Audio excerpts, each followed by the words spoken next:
नमस्कार, मैं हूं आशीष त्रिपाठी आपके साथ। और ऑपरेशन सिंदूर की सफलता के बाद अब सर्वदलीय बैठक की जानकारी मिल रही है। आज सुबह 11 बजे सर्वदलीय बैठक बुलाई गई है और इस बैठक में केंद्रीय गृह मंत्री अमित शाह भी शामिल होंगे। रक्षा मंत्री राजनाथ सिंह इस बैठक में शामिल होंगे और साथ ही कांग्रेस पार्टी के अध्यक्ष मल्लिकार्जुन खड़गे, कांग्रेस पार्टी के बड़े नेताओं में शामिल राहुल गांधी, विपक्ष के नेताओं को ऑपरेशन सिंदूर की जानकारी इस सर्वदलीय बैठक में दी जाएगी। और इस सर्वदलीय बैठक में राहुल गांधी, मल्लिकार्जुन खड़गे समेत विपक्षी दलों के कई नेताओं के पहुंचने की संभावना है।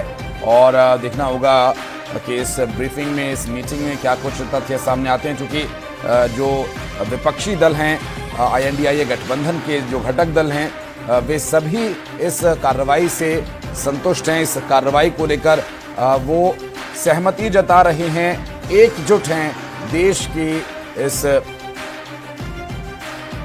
कार्रवाई से, सेना की इस कार्रवाई से क्या कुछ हुआ और इस ऑपरेशन सिंदूर के बारे में पूरी डिटेल जो विपक्षी दल हैं उन्हें दी जाएगी सत्ता पक्ष के द्वारा।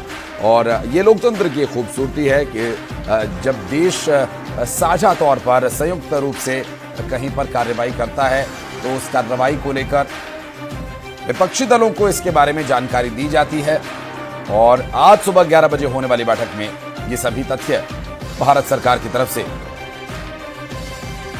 सभी दलों को जानकारी साझा की जाएगी, जिन दलों के सदस्य संसद में प्रतिनिधित्व करते हैं। और ऐसे में ऑपरेशन सिंदूर के बारे में पूरी डिटेलिंग यहां विपक्षी दलों को दी जाएगी। मल्लिकार्जुन खड़गे इस सर्वदलीय बैठक में शामिल होंगे, राहुल गांधी पहुंचेंगे इस सर्वदलीय बैठक में।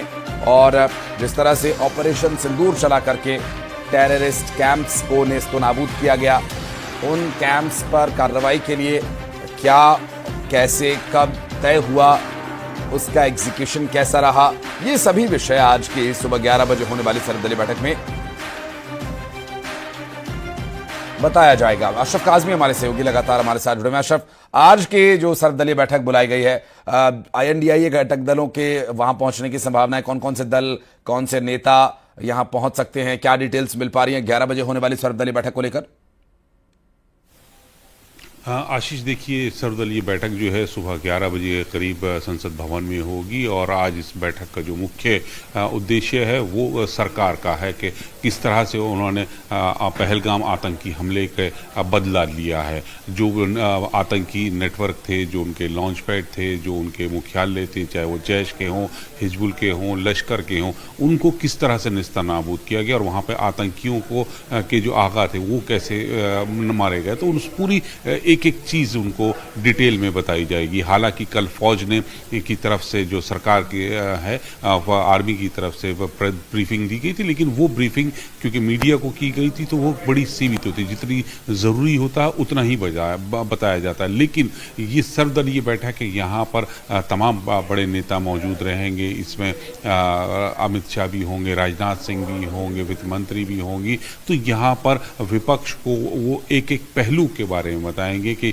किस तरह से ऑपरेशन शुरू हुआ, उसकी तैयारियां कब से की गई, कितने लोग इन्वॉल्व थे और इसका कितना इम्पैक्ट पड़ा दुनिया पर, कैसे हमने कूटनीतिक स्तर पर हमने दुनिया के लोगों को अपने साथ किया और पाकिस्तान को पूरी दुनिया से आतंकवाद के नाम पर अलग थलग किया। तो हर पहलू पर चर्चा होगी और पूरी विस्तार से जानकारी दी जाएगी। और इंडिया गठबंधन के जो दल हैं वो सब इसमें मौजूद रहेंगे। कांग्रेस की तरफ से अध्यक्ष मल्लिकार्जुन खड़गे होंगे, राहुल गांधी होंगे, और अखिलेश समाजवादी पार्टी की तरफ से होंगे, RJD की तरफ से होंगे, JDU की तरफ से होंगे। तमाम जो नेता हैं वो इसमें होंगे, चाहे वो शिवसेना उद्धव ठाकरे हो, वो सब लोग इस बैठक में शामिल होंगे। बैठक पर नजर बनी रहेगी। आपसे डिटेल्स देने के लिए अशरफ फिर लौटेंगे।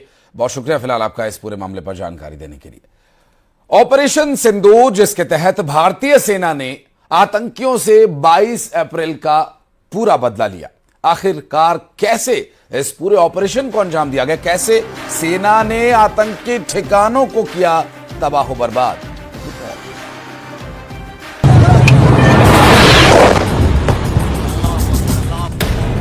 तारीख 7 मई, रात 1:05। ऑपरेशन ऑपरेशन सिंदूर।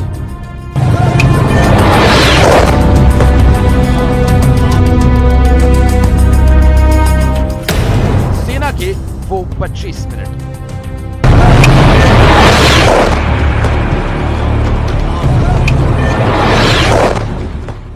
जब देश नींद में था तो पाकिस्तान की नींद उड़ाने वाली उस स्ट्राइक को अंजाम दिया गया जिसकी दहशत पाकिस्तान को रह रह कर सता रही थी।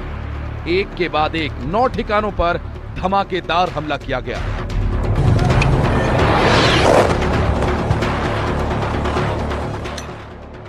इस हमले को बहुत बड़ी प्लानिंग के तहत अंजाम दिया गया। खबर है कि आतंकी अपने हाइडआउट से शिफ्ट होने ही वाले थे, लेकिन इससे पहले कि वो भाग पाते भारतीय सेना ने ताबड़तोड़ स्ट्राइक कर आतंकियों के मंसूबों को धराशायी कर दिया।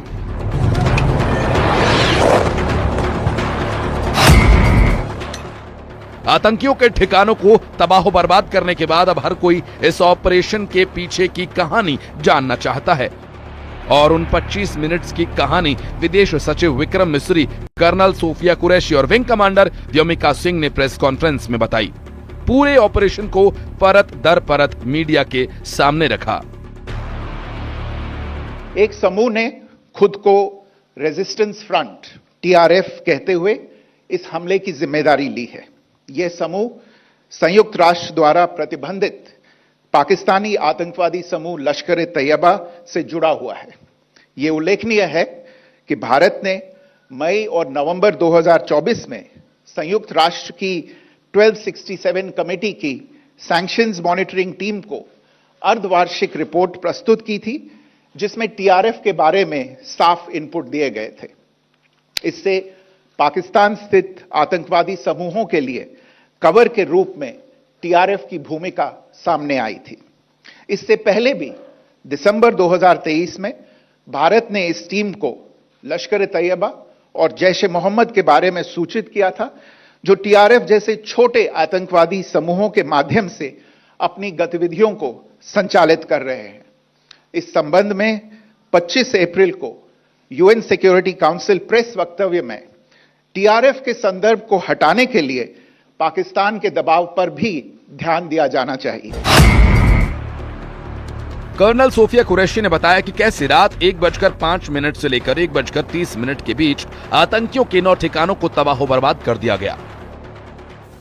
सवाई नाला कैंप मुजफ्फराबाद, जो कि पीओजेके के लाइन ऑफ कंट्रोल से 30 किलोमीटर दूर है, यह एक लश्कर-ए-तैयबा का ट्रेनिंग सेंटर था। 20 अक्टूबर 2024 सोनमर्ग, 24 अक्टूबर 24 गुलमर्ग, 22 अप्रैल 2025 पहलगाम, इन हमलों के आतंकियों ने यहीं से प्रशिक्षण लिया था।